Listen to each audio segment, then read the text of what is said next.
Ready, 1 2 3 4 4 तक कोई दिक्कत? 3 100 kg block is started with a speed of 2 meter per second on a long rough horizontal belt kept fixed in a horizontal position. The coefficient of kinetic friction between the block and the belt is इतना. Calculate the change in the internal energy of the block belt system as this block comes to stop on the belt. तो जो भी वर्डन friction ने करा, जो भी वर्डन friction ने करा वो गया कहाँ? इंटरनल एनर्जी में. कहाँ गया? तो mu M G into L, mu M G into L.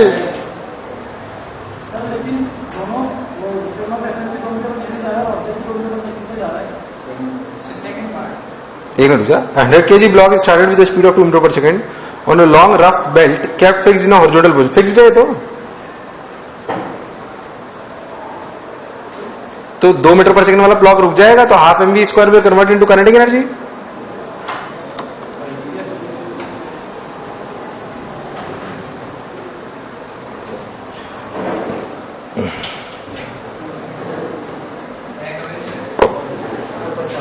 ₹50.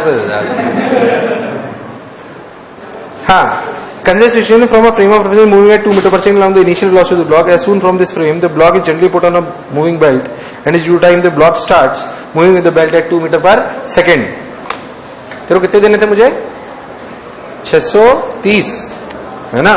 तो 500 ही पकड़, 500 ही है बस. ठीक है, चलो भाई, कहां पहुंचे? अब उसने दूसरे फ्रेम से देखा. एक्चुअली आपने जब ब्लॉक को रखा तो 2 मीटर पर सेकंड उसकी रफ्तार थी, ऐसे फेंका तो 2 मीटर पर सेकंड रुक गया. उसने बोला अगर आप ऐसे फ्रेम से देखो तो 2 मीटर पर सेकंड से चल रहा है, तो उसका मतलब इनिशियल रफ्तार कितनी थी? 0. कितनी थी? और फाइनली कोई -2. तो इसका मतलब फ्रिक्शन नहीं तो बढ़ाई. तो पहले काइनेटिक एनर्जी घटी है, अब तो वही तो है. दिक्कत क्या है इसमें? Calculate the increase in the kinetic energy of the block as it stop slipping past the belt. Find the work done in the frame by the external force holding the belt. वर्डन याद करो, F dot ds. क्या चीज? जिस frame में आप देख रहे हो, बेसिकली एक फ्रेम में जिस फ्रेम में आपकी 2 मीटर पर सेकंड है, उसमें भी फ्रिक्शन वर्डन कर रहा है, उसमें भी फ्रिक्शन वर्डन कर रहा है, क्योंकि दोनों केस में फ्रिक्शन म्यू एम जी है. दोनों केस में फ्रिक्शन म्यू एम जी है. क्या है? Mu M G. इसमें कोई बुराई वाली बात? अबे तो 20 से क्रॉस कर गई. मैंने तो 20 ही मंगाए. 1 2 3 4 5 6 7 8 9 4 5 6 5 का आंसर गलत आ रहा है. सही तो है 5 का answer. The pressure of a gas varies linearly with volume from 10 kPa 20 second और जितना. Calculate the work done by the gas. तो ग्राफ बना लो. ग्राफ का जो एरिया है वही क्या वर्क डन है. If no heat is supplied और extracted from the gas, what is the change in the internal energy of the gas. अभी तो जो वर्क डन होगा वही तो चेंज इन इंटरनल एनर्जी है. पांचों ही पूछ रहे हो तुम लोग. तो वॉल्यूम बढ़ रही है घट रही है? घट रही है, तो नेगेटिव होगा वर्क डन. और एरिया बना लो ना. वो भी तुम सन्नाटे हो. जब स्ट्रेट लाइन है, लीनियरली का मतलब स्ट्रेट लाइन, तो कहां से कहां देख? 10 किलो पास्कल से 50 किलो पास्कल, मतलब प्रेशर बढ़ रहा है. प्रेशर बढ़ रहा है और वॉल्यूम मतलब ग्राफ ऐसे. सही तो कर रहा हूं? पहले वॉल्यूम कितनी भाई?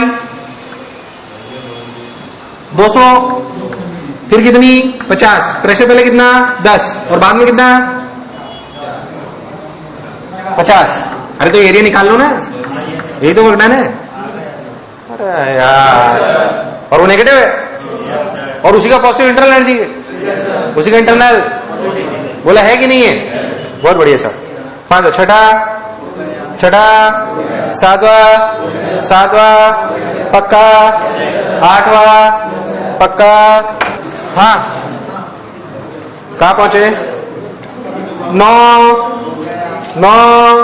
10. जल्दी करो. 10 11 12 11. A gas is taken through a cyclic process ABC as shown in the figure. If 2.4 calorie of joule is given the process, मेरी बात सुन पहले. तू इससे मेरी बात सुन. तू इस सवाल को सॉल्व करेगा तो इससे जो वर्क डन आएगा, क्या आएगा? Work done. वही है, इसकी टोटल हीट होगी. अरे साइक्लिक प्रोसेस है, जो वर्क डन आएगा वो जूल में आएगा, कैलोरी में आएगा? जूल में आएगा, और दिया हुआ है कैलोरी में, तो उनका जो रेशो होगा वही तो जे होता है. अरे तू चमका नहीं यार. तू जो इसमें आंसर निकालेगा जूल में आएगा कि नहीं आएगा? आएगा ना.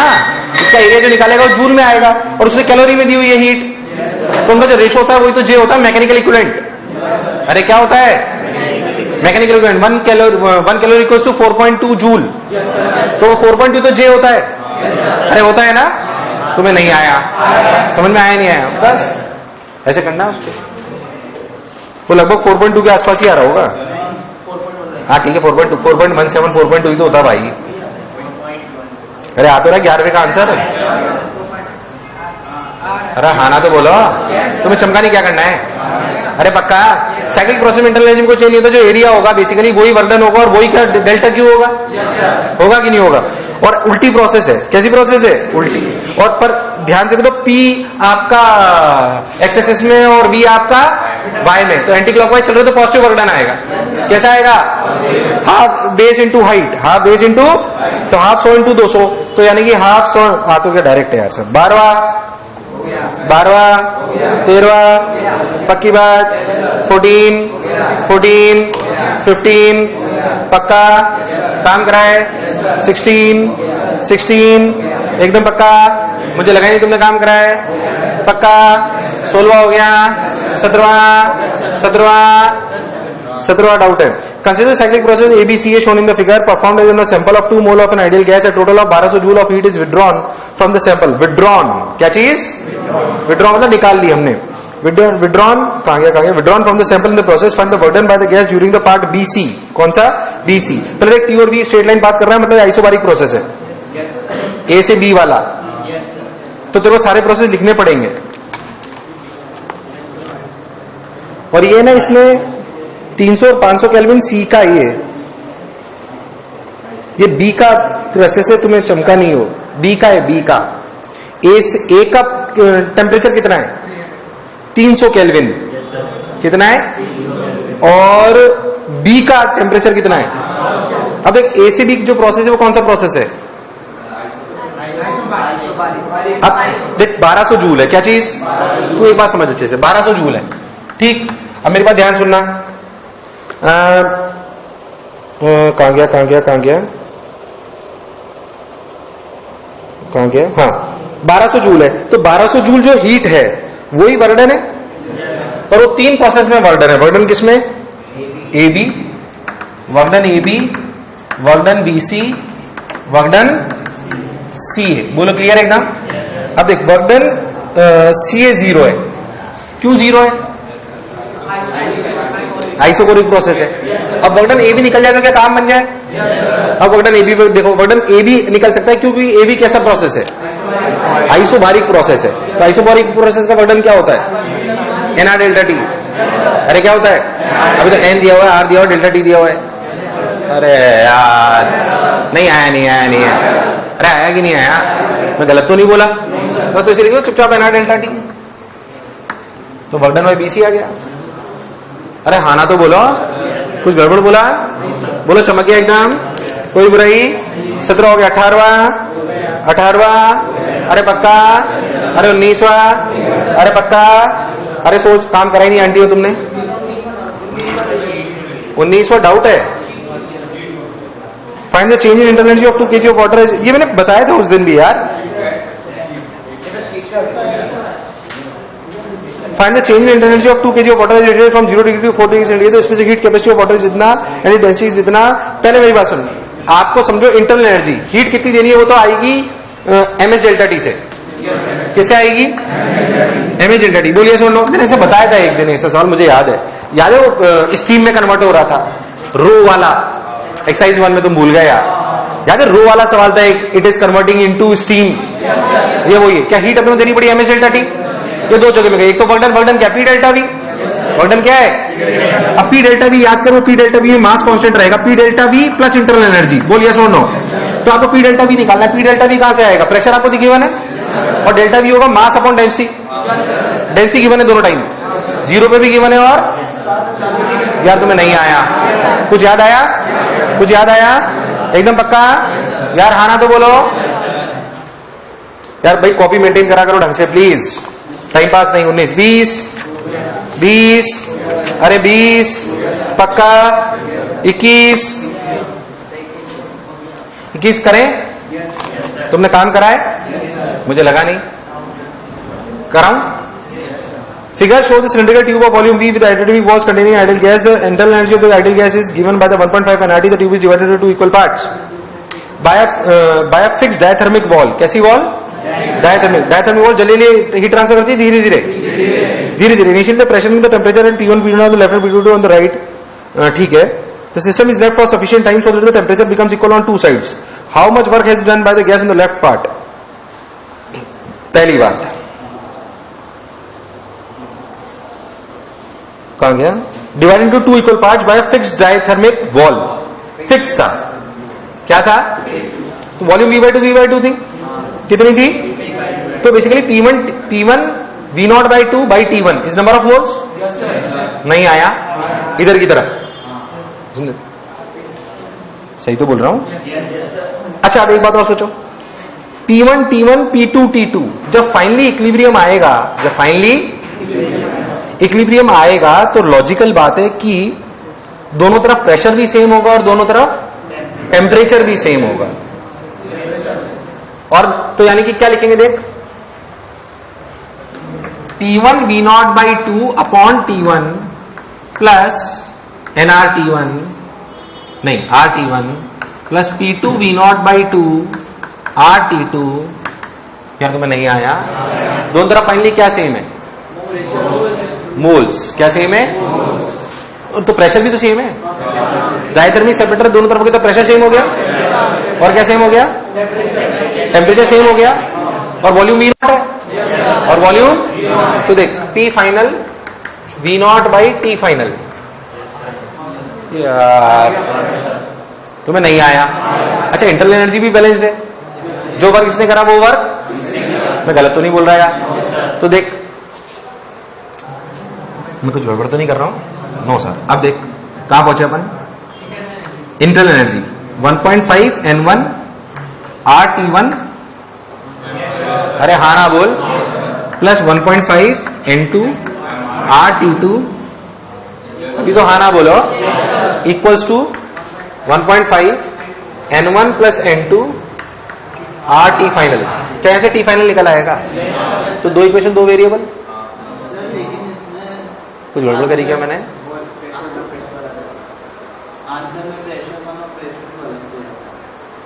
आंसर प्रेशर और प्रेशर 2 अलग दिया हुआ मतलब नहीं. प्रेशर तो सेम रहेगा वरना इक्विलिब्रियम में कैसे आएगा? 21 एक मिनट मैं कुछ गड़बड़ तो नहीं करी. The system length for sufficient so that the temperature becomes equal to the two sides. अच्छा इन्होंने फिक्स रखा है. मैंने अच्छा फिक्स रखा है इसमें. तो तब तो वॉल्यूम V0/2 ही रही. ये तो मैंने अलग लिख दिया. ये मैंने ये मान लिया कि अपन ने फ्री कर दिया. तो ठीक है तब तो और आसान हो गया. ये तो टफ था. एक मिनट हाँ कहां गया? कौन सा part? The system is left for sufficient time so that temperature becomes equal to. तो दोनों तरफ इक्वेट कर दो. क्या चीज? ये इक्वेशन आएगी बस. ऊपर वाली नहीं आएगी. मैं गलत तो नहीं बोल रहा यार? इससे T फाइनल निकल आएगा क्या? डस्टर नहीं है क्या? तो एक देखना कोई कैलकुलेशन गलती नहीं करूं मैं. P1 T1 P2 T2 पहले part. How much work has been done by the gas on the left. अरे कुछ हिला ही नहीं तो काई का वर्क. तो ये पार्ट तो जीरो ही है. फाइनल प्रेशर्स तो फाइनल प्रेशर तो T फाइनल आ जाएगा तो फाइनल प्रेशर आ जाएगा. अरे मैं सब सही तो कर रहा हूं यार. अच्छा N1 को क्या लिखेंगे बताओ? क्या लिखेंगे इसको? P1 V0/2 upon RT1. तो बेसिकली nRT1 को लिख लो ना P1 V0/2. क्या लिख लो? तो सही तो कर रहा हूं मैं एकदम. तो इसको लिखेंगे 3/2 P1 V0/2. देखना गड़बड़ नहीं करो. 3/2 P2 V0/2. अरे हाँ ना बोलो यार. फाइनल दोनों तरफ क्या सेम हो गया? टेम्परेचर. क्या सेम हुआ? टेम्परेचर. तो अपन इसको ऐसे लिखते हैं 1.5 3/2 N1. अब N1 की वैल्यू वहां से लिखो वापस. N1 की वैल्यू क्या लिखोगे? P1 V0/2 RT1. यार हाँ ना बोल. कुछ गड़बड़ तो नहीं कर रहा मैं? Plus P2 V0/2 RT2 into RTF. तो RR तो मर गया. यहां से T फाइनल निकल आया. क्या निकल आया?